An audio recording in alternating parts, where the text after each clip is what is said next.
And what is an education system that is only preparing individual students for individual gains, such that they can feel socioeconomic mobility? That is really, really important, but that can't be the be-all, end-all. It also has to include, from a principles and values standpoint, a sense of the collective, a sense of the we and not I, a sense that what has been poured into me by way of my education is actually part of a community that has invested in my success, and I too want to invest.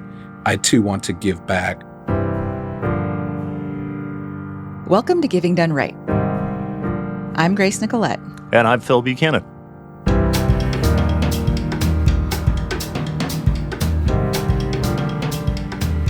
Today, our guest is David McKinney, Vice President of YouthTruth and a colleague of Phil and mine. Almost a year ago, David came to YouthTruth with over 25 years of experience advancing equity and opportunity for young people and communities. Previously, he was the Executive Director of Youth Leadership at the Aspen Institute and Executive Vice President of Public Affairs at the New Teacher Project. David led various efforts to improve and empower students' experiences in K-12 schools.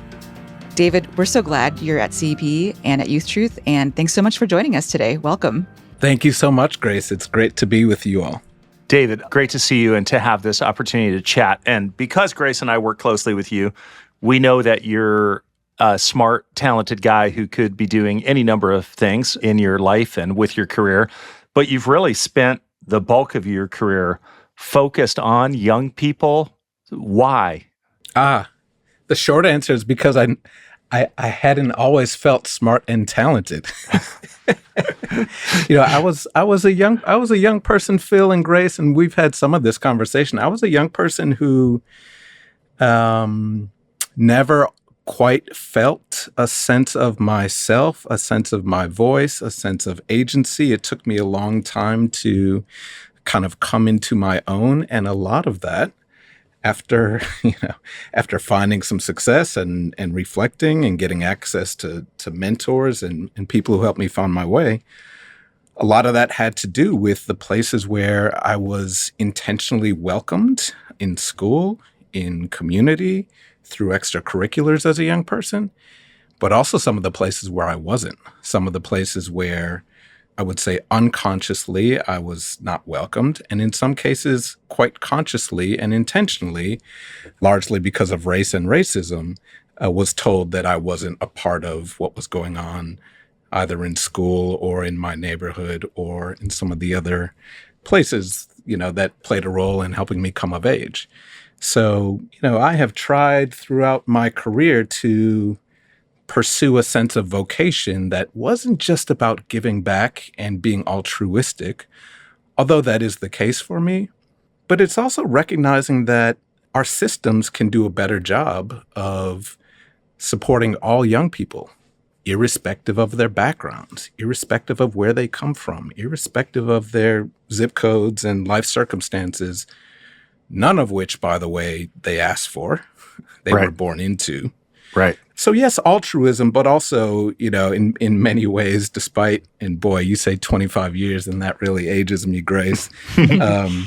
But despite, the fact that I've had, some amazing career opportunities, it really is about recognizing that at some level I am still that boy who wants to be affirmed in his agency as early and as frequently as possible, such that other boys can feel the same and all young people can feel that as well. I really appreciate that, David. And I wonder, is there an example of a kind of formative moment where you felt like, I am feeling a sense of inclusion in a way that maybe I hadn't before? I would say, Phil, there's probably a long chain of many moments throughout my life where adults took me aside and said, David, you aren't just a victim of your circumstances. You have something to offer. You have a voice. You have the ability to change things. Upon reflection, I think about, being a young teenager who was racially profiled and harassed by the cops in my neighborhood. And I harbored a great deal of resentment and anger. And as a young Black kid, I didn't know what to do with the rage. And I was fortunate enough and privileged enough to have, a stable family home, parents who really cared, and parents who were connected to a community of other caring adults who affirmed for me that despite the fact that I saw racial profiling and harassment happening, not just to me, but to my peers, they affirmed for me that that shouldn't happen. And it's not a given that that affirmation happens, by the way. Right. And so when that affirmation happened for me, to be clear, there was a process of healing and kind of processing what had happened. And through that process and through the loving community that I was a part of, I was able to process that in a way that said, you know what, I'm not just a victim of circumstances. That thing happened. You have enough resource and support around you to be of service, to not just heal personally, but we're going to connect you to some resources that help you develop a bit of an analysis about what happened to you, to take the personal experience and connect it to what's happening at a systems level. I think about having access to, as a young 22-year-old, having access to a service and leadership program called Public Allies, which helped me develop an analysis about community issues, help me identify what is going well in my community and the assets that are available to me, to my peers, to other young people, to families, and to take us through a process where we would build some skills about how to engage and tap into those assets, such that whatever issue we cared about, for me at the time, it was racial profiling, police harassment, such that those issues, we would engage in them, we would talk about them, we would try to build bridges across divides, and not just let those issues kind of take place and throw our hands up and say, well, that's the way it's going to be. So I'm not describing it all that well, Phil, but many moments where adults and peers who really kind of operated from a value system that is about helping everybody become better, become more connected, engage across lines of social and political difference. All of that very much was inculcated in me early on as a young person, and I feel quite privileged from a career standpoint that I've been able to connect with organizations like CEP, and you mentioned Aspen Institute, TNTP, Grace, others that I've truly felt privileged to work in and to contribute to really important missions. That's great. It seems like there's a dovetailing of the work that you've done, but also your own personal experience and stories into a calling of sorts. Listeners may be familiar with our work at CEP, but they may be less familiar with YouthTruth, which is an initiative of CEP, which started in 2008. And so can you give us an overview of what YouthTruth is and what you guys do? Absolutely, Grace. I would say that at its heart, and as you both know, YouthTruth is really an idea. It's an idea that starts with the voices of young people, their opinions, their experiences, their hopes, dreams, aspirations. And it asks what could be possible if we adults took seriously those insights to improve the systems that intersect with their lives. As you say, practically speaking, YouthTruth is also an initiative that I have the privilege of leading here at CEP. As you mentioned, Grace, we were founded about 17 years ago when leaders in philanthropy and education came together during a time when consumer feedback practices in the private sector were really gaining hold in the social sector. And when CEP's work around foundation and grant-making effectiveness was all really becoming more mainstream, due in large part to the leadership of the hosts of this podcast, I might add. But as those ideas and practices were gaining more traction in philanthropy, in government, in healthcare spaces, the question was asked, well, what about education? And more specifically, what if teachers and administrators, school boards, parents, everyone who cares about youth and education, what if they had access to and were using student experience data just as much as they were using other types of data to understand whether kids are getting a good education, whether they're attending a good school, whether they're truly on pathways to success? So not just things like test scores or attendance data, graduation rates, kind of these conventional measures that are really important, but also things like levels of engagement. What do young people say about that?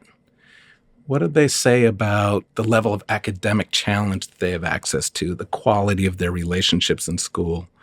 So YouthTruth really takes seriously listening to young people and collecting data, not just, at one or two classrooms, but at a level of scale that enables the data to inform policy at a governance level, at a school level in terms of cultures that we build in schools, at a classroom level in terms of the instructional practices of educators, and I would say at a community level as well in terms of how we think about community partnerships that are responsive to what students are saying they really need. So absolutely, you're right. It is part of my vocation, Grace, to draw that through line a little bit. And over 17 years, we've really built YouthTruth into an initiative that has now heard from over 3 million young people. We've worked in 41 U.S. states. And increasingly, we're hearing not just from young people, but also from parents and caregivers, from other family members, and from school staff as well. The vision and the idea is to really embed student voice practices and data such that education in this country is much more responsive to the people who should be at the center of the system, and that is young people themselves.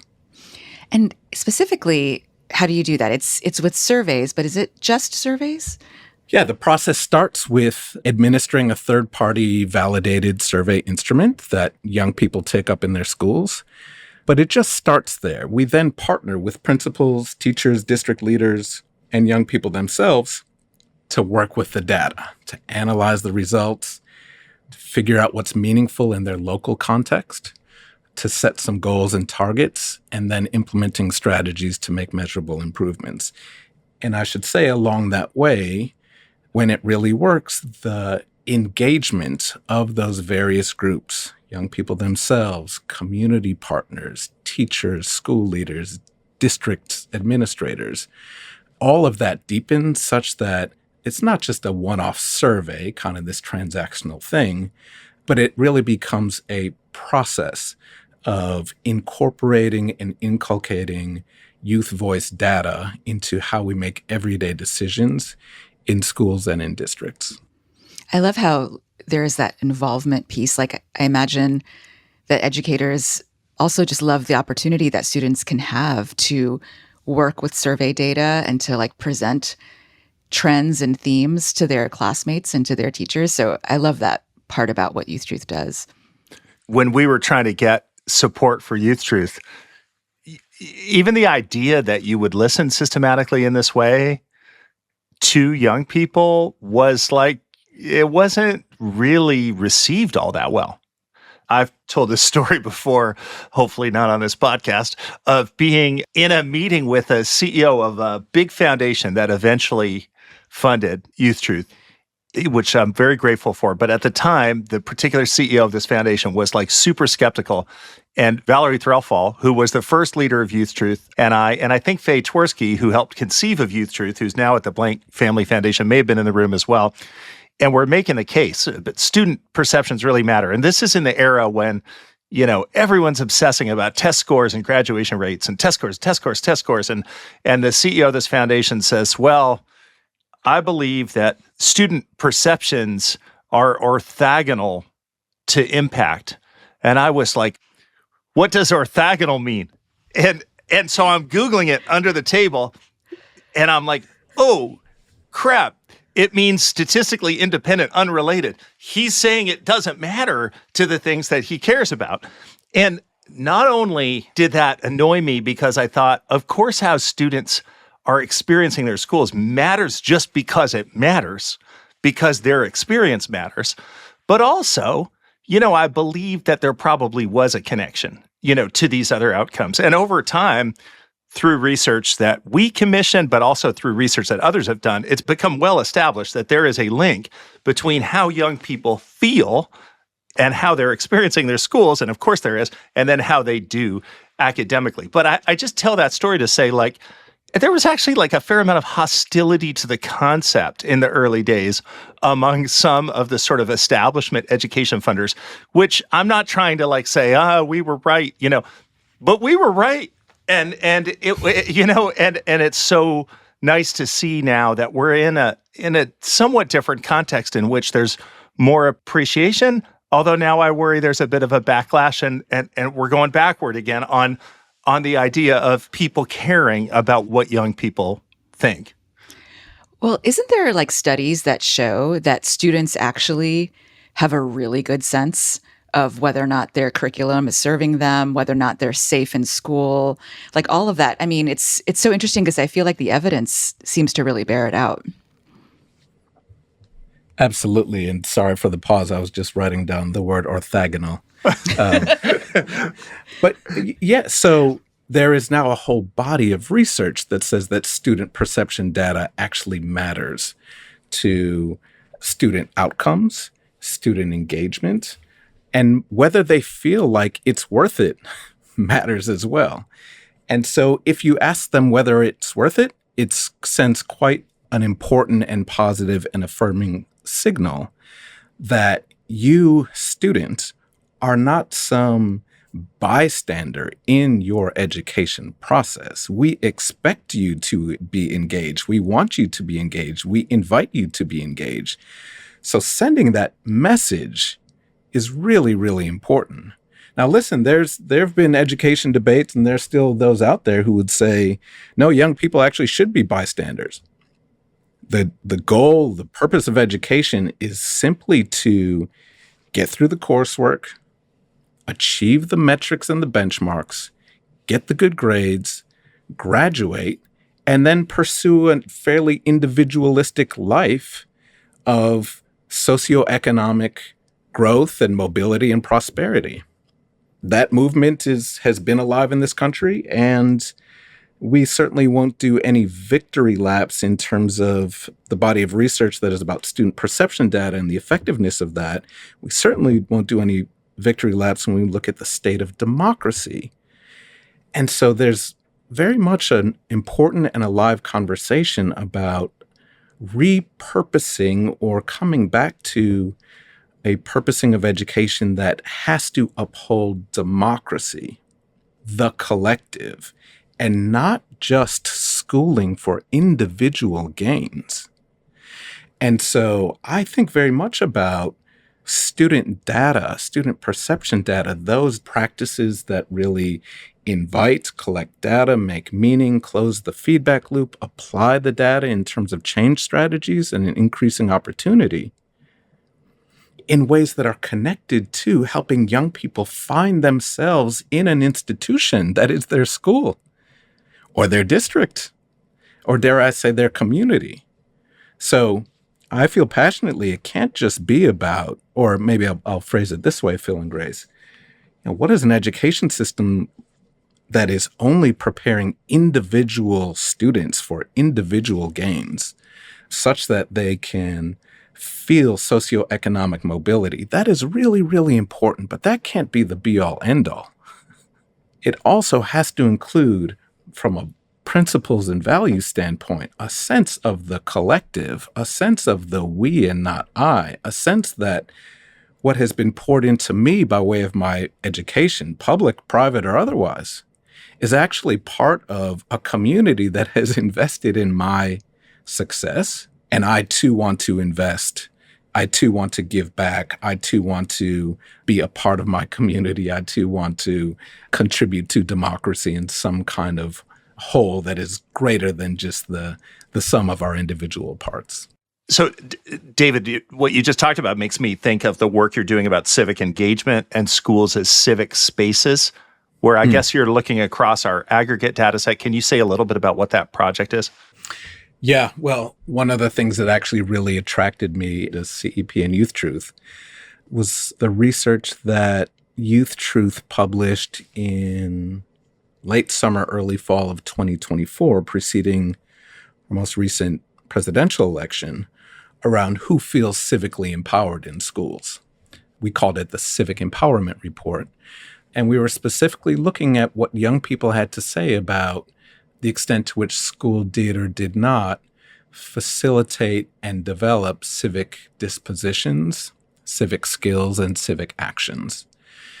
And one of the big findings of that report was that most high school students want to help others. They want to work across lines of difference to improve society. They want to engage in their communities. But fewer than half reported learning those skills and having those opportunities in school. I think it was like 50% reported learning civic skills in school, and fewer than a third were actually given any opportunity to work towards positive change in their communities. So there's a real disconnect there in terms of the aspirations of young people and what was happening in their school experiences to really live up to those aspirations. We dug a little bit deeper, and we also talked about, in that report, students describing academic work as totally disconnected from public life. So young people were basically saying, school's not really about this community stuff. It's not really about service. It's not really about, democracy in any sense. I'm just there to get the grades, man. I'm just there to do my thing. I know what this is about. This is about GPA.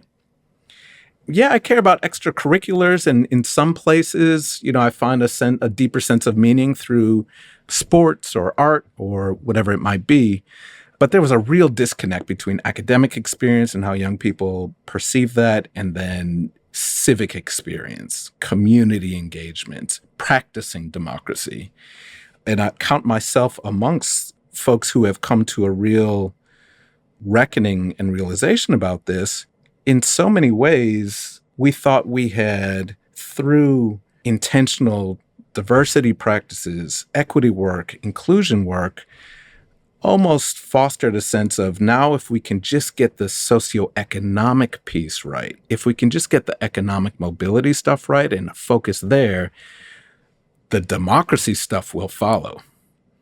Every time I read a headline, I'm reminded of how flawed that thinking is. That there's really a false binary that I think we've gotten ourselves into in education around economic mobility and kind of the preconditions that support that from a school outcome standpoint, and community engagement, family engagement, practicing democracy, teaching civics, which we have completely disinvested in over the past 20, 30 years. I think our work ahead is to really uphold both of those things, not that it's a binary. And I come back to really the work of inviting young people in rigorous and systematic ways to actually find agency in their schooling, in their education. More after the break.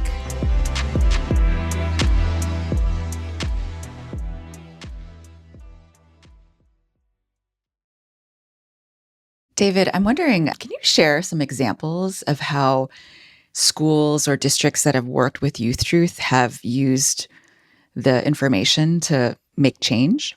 One example, Grace, comes from a consortium of districts that we work with in Colorado as part of a project called Youth Connections, which aims to improve student well-being across the state. And this project was jump-started by the Caring for Colorado Foundation.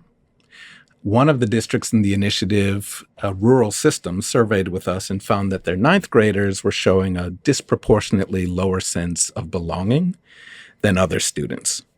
It's not a huge surprise. Freshman year can be rocky for many students. But in this case, the district actually had data. And so they asked high school freshmen for suggestions on what the district could be doing by way of doing a better job of welcoming them. Students were feeling the school environment wasn't warm enough, it wasn't inviting enough, they weren't really relating to adults at the school. And so they used the feedback to develop a mentorship program that paired ninth graders, incoming freshmen, with upperclassmen. So now older students are helping to lead ninth graders' orientation. They are organizing events like the ice cream socials, the movie nights to help foster community. That's a quick example of how districts use YouthTruth data to target resources to students who need them most. However, in this case, not only did the ninth graders receive the mentorship that they asked for, But older students also felt a deeper sense of belonging and ownership in their community as leaders, as folks who are giving back and kind of showing younger people the ropes. So that's one example. A second one comes from a countywide initiative in California. You guys might remember back in 2017 in Sonoma County, there were some pretty devastating wildfires. They took the lives of over 24 people, burned more than 5,000 homes, which meant that hundreds of students also lost their homes, and they also had schools that were damaged or destroyed.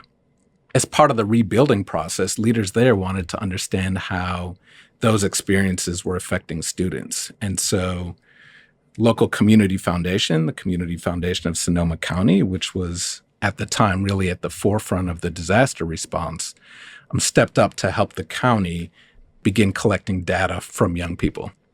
We started with just a couple of schools in 2018, but by 2020, nearly 60 schools in 10 districts across the county were utilizing YouthTruth data to gauge how both the fires and then, of course, 2020, the COVID pandemic, were affecting students' mental health.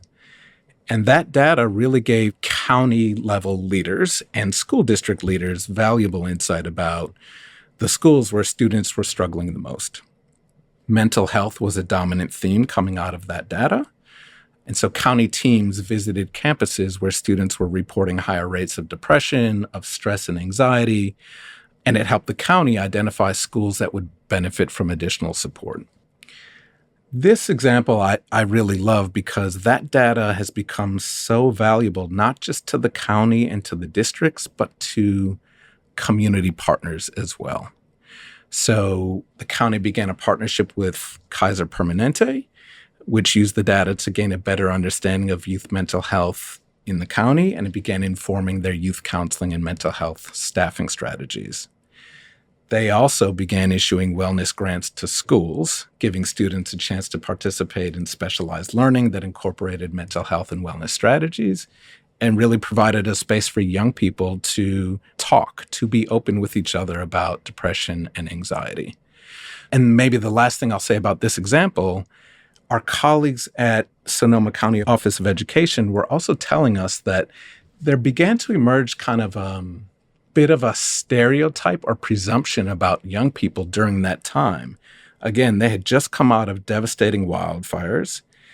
They were coming out of the pandemic. And so the presumption amongst many adults was that young people had already, quote unquote, been through so much, or they'd already, quote unquote, been through enough that we shouldn't challenge them with more rigorous coursework.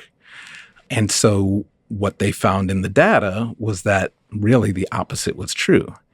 The data showed that students in the county weren't quite feeling prepared for college and career compared to students nationally. And it let the teachers know that they actually could and should increase classroom rigor without jeopardizing students' well-being. So students were actually calling for more, but teachers wouldn't know that. They wouldn't necessarily have the conversation at a school level, a district level, and in this case, what's so powerful is that it's countywide. They wouldn't necessarily have that conversation if they didn't have good data to work with. Absent that data, it becomes kind of an individual teacher to student or individual kind of teacher to classroom or teacher to a small group of parents. But that's the power of the data. You can actually compare your individual experiences as a teacher, as an administrator, to what's going on in a broader system. So I love that story. It says a lot about kind of the leaders on the ground in Sonoma County who've taken this work quite seriously and have now systematically used it for 7-8 years now. You also did some analysis, your team did some analysis recently and put out a report on bullying in schools. And I wonder if you could just tell us, what did we learn when we looked across the data set and explored that issue? Yeah, so last year, Phil, we surveyed 200,000 students across the country. And we wanted to better understand the issue of bullying from a student experience perspective. It gave us some really interesting findings. We learned that elementary students who feel like they belong in school and are academically challenged are significantly less likely to report being bullied, which is great. However, only about a third, 34% of elementary students consistently feel like an important part of their school. Wow. That's really low. Wow. It's really low. So Yeah. when sense of belonging is high, when academic challenge is there, they report less bullying. And only 34% of elementary students feel like an important part of their school. That gap we found is even wider for some students of color. That is concerning. On the positive side, we found that when students see adults modeling respect, showing tolerance, listening generously, when they see those kinds of behaviors in schools, bullying drops. Unfortunately, we found that Black students and non-binary students are significantly less likely than their peers to report witnessing such modeling. So, I was looking at that data and thinking, I don't necessarily have to throw a ton of money if I'm running a school or a district or a county. I don't necessarily have to throw a ton of money at the problem if I want to move the needle on bullying. I actually can start working with my colleagues in my schools to identify what modeling, tolerance and inclusion actually looks like, to remind ourselves that young people are paying attention. It's not just about the curriculum and the content, though that matters. It's also about how we carry ourselves. It's also about how we model what we want our young scholars to be, particularly across lines of social, racial difference. It is about showing young people that contributes to a diverse and healthy and generative and growing and inspiring learning environment for all kids. That's easier said than done. It requires intentionality. It requires naming it. It requires consistent kind of modeling and practice and accountability, but some promise there to know that I actually can move the needle in a positive direction to tamp down bullying just through that kind of awareness and intentionality with adult educators and administrators. In the bullying conversation over the last, 10, 15 years, it is a consistent issue that we hear from our partners. This is all happening during a time when we know that young people are really having a hard time with mental health and wellness. So it's not as easy as just saying, oh, that's the bully. Let me isolate that one bully. That's the bad kid. Let me punish. And it's more so about building a culture of belonging, supporting all students with mental health and wellness, limiting the opportunity for bullying to take place through building cultures of belonging and inclusion, where schools are a place where every young person knows that they belong, that they matter, that they have a voice in their school, that there's a place for them, particularly during a politicized time where some of the models of leadership and of decency that we typically turn to in our public sphere are so disappointing and antithetical to what we want to be teaching our young people. That's right. I mean, you're talking about the power of the data and the data sharing. And I mean, in this day and age where my mind goes is, parents obviously, rightly so, sometimes have concerns about data privacy, especially around students. How does YouthTruth approach that? So like when you say it was shared with Kaiser, like was that aggregated? Like say more about that. We take data privacy very seriously. So when we survey, we collect de-identified data, which means that we do not collect student identification numbers.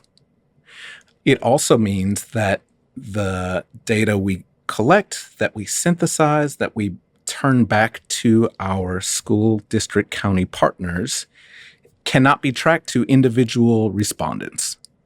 And so the data can't be used to say, oh, this is what's going on with David McKinney, freshman student at such and such high school, which from a legal compliance and legal risk standpoint, we take seriously.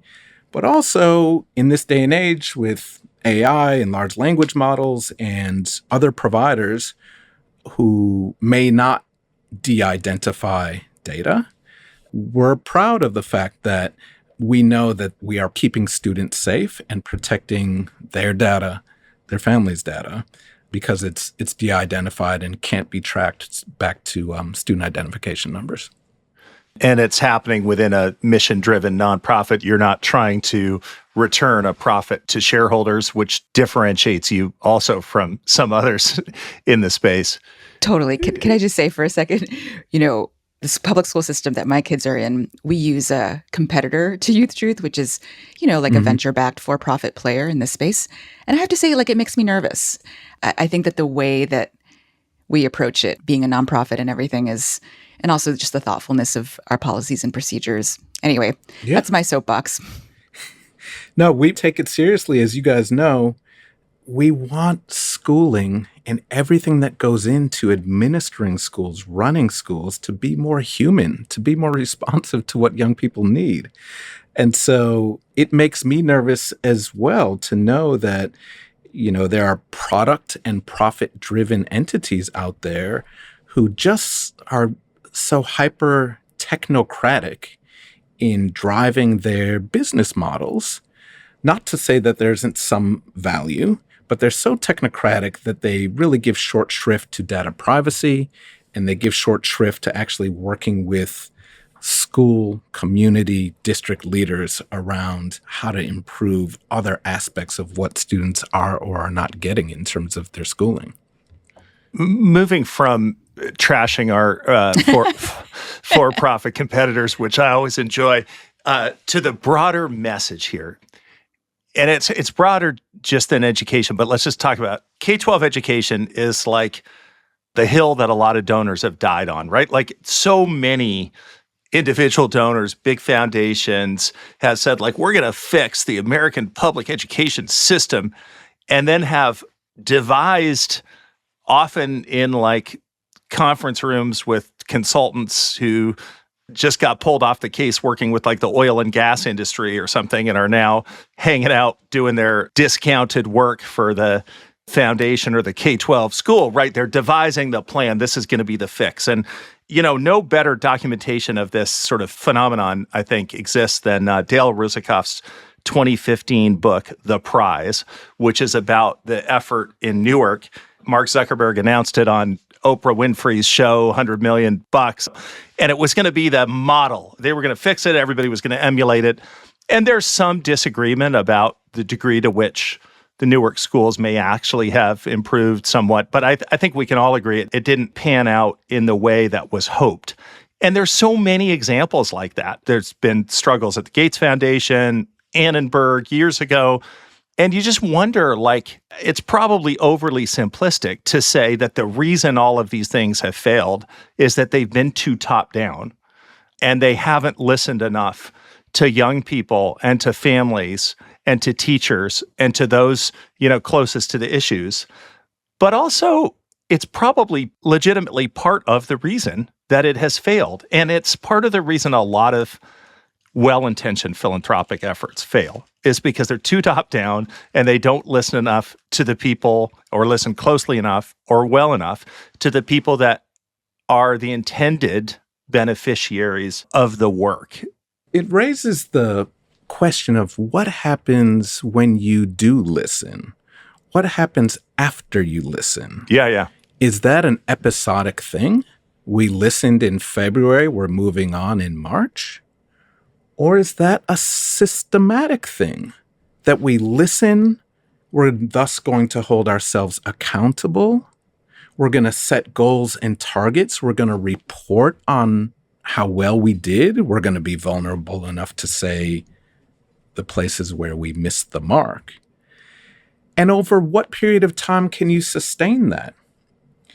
And so when I think about, you make a good point, Phil, top-down efforts for change, as you say, some of which have included big private investments, I question whether leaders at the table were really ready to kind of go through a process that in the way in which I'm describing, where it's not just listening, but it's also accountability and communicating and coming back and reporting, because of the ways in which it upsets the underlying structures of who has say in what happens in the systems that intersect with kids' lives. And so I'm in some ways describing some of the brokenness of our public systems, particularly in large urban districts. A superintendent tends to be in that seat at most 3 years because of the stresses of the public accountabilities, the defunding from the state and federal levels, all of these factors that make leadership in education really tough. And to come back to what you're describing, Phil, that make building a system that is truly accountable to students and families even more difficult. That is not to say that we in philanthropy should not continue to work on that. That is not to say that we should now be scared to invest private dollars in public systems with intentional efforts behind it. But we need to be clear-eyed about how we think of things like transformation and big ideas over what period of time. Who gets to own that? Who gets to claim success when we have some wins? And whom are we blaming when we have losses? Because we tend to operate from a place of blame as well. And by the way, frequently, little of that has bearing on what students are actually experiencing, in large part because we don't care enough to ask them.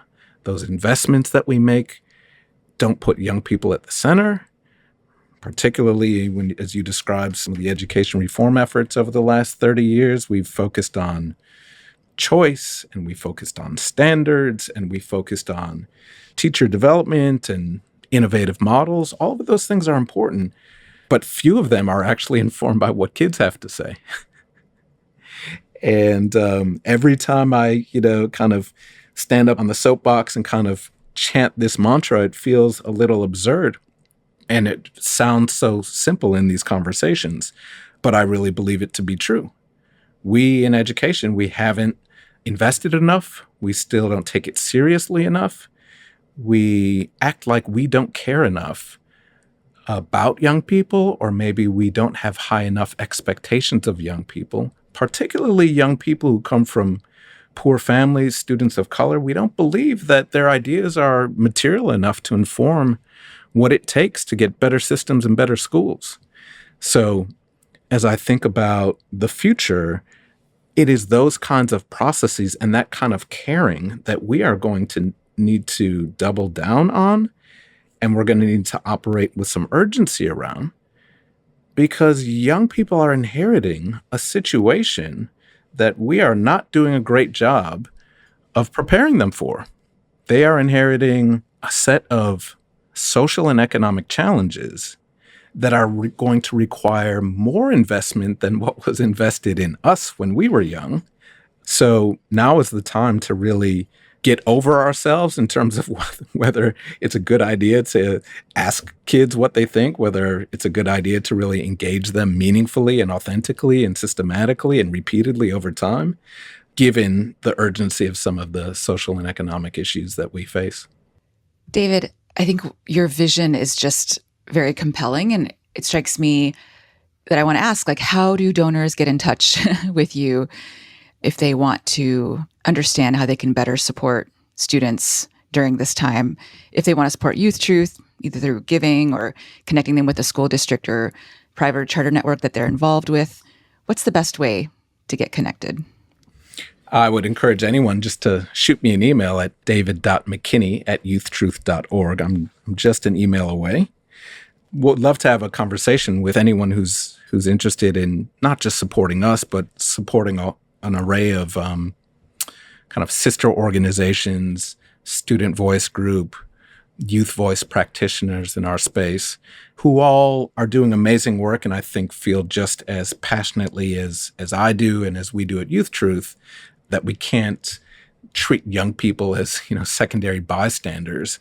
And instead, we've got to really invest more and center them in how we think about whatever issue we care about that we're trying to address through philanthropy levers.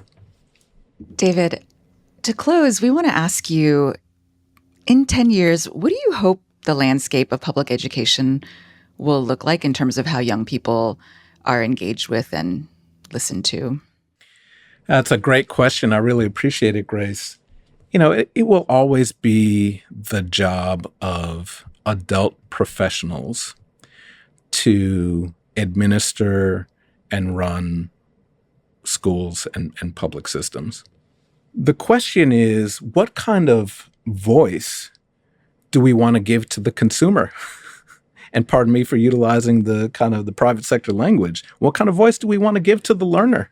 No private sector analogies allowed on this podcast. You didn't get that memo? Right. Consumer voice matters. When I buy my deodorant, consumer voice matters when I buy my eggs at the grocery store.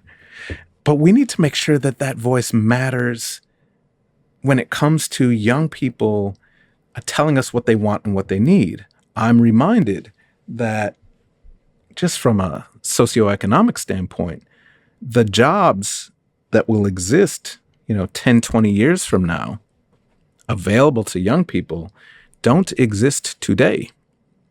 So we are preparing young people for a future that we can't see, and in many cases they can't see. So my hope is that public education doesn't totally kind of turn on its end such that, young people are just running the show. No, we've got a responsibility to take everything we know about highly effective education and schooling and really apply that. But my hope is that the voices, hopes, dreams, and aspirations really guide the way in terms of the data that we use to know whether kids are on a pathway to success, in terms of the data that we use to know whether or not we think of a particular school as quote unquote a good school or not a good school. And in terms of making sure that the goals that we as educators have for kids is actually informed by the goals that young people and families have for themselves.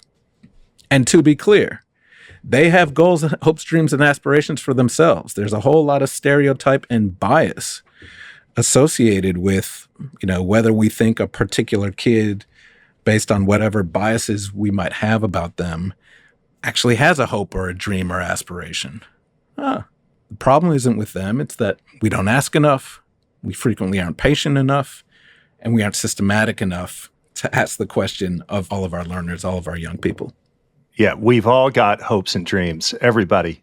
And as my man Springsteen says, we need to make this the land of hopes and dreams again. Absolutely, man.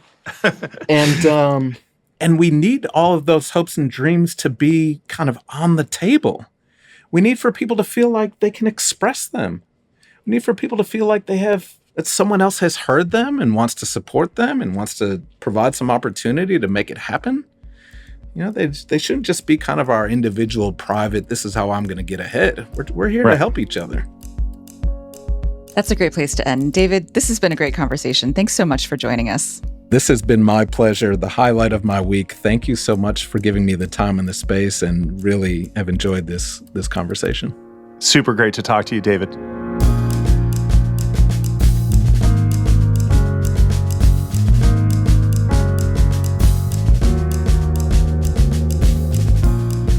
There are a slew of resources about effective giving on the Center for Effective Philanthropy's website, cep.org, as well as givingdoneright.org, where you'll find all our episodes and show notes. You can also send us a note at gdrpodcast@cep.org. We want to thank our sponsors who've made this season possible, including the Stubsky Foundation. And a note that any opinions expressed by our guests on the show do not necessarily reflect the views of CEP or our sponsors. If you like the show, please leave us a review on Apple Podcasts or invite a friend to listen, or both. Giving Done Right is a production of the Center for Effective Philanthropy. It's hosted by me, Grace Nicolette, and Phil Buchanan. It's produced by Rococo Punch. Our original podcast artwork is by Jay Kuska. Special thanks to our colleagues Sarah Martin, Molly Heidemann, Christina Tran, Chloe Heskett, Naomi Rafal, and Serena Gooseby for their marketing, research, writing, and logistical support.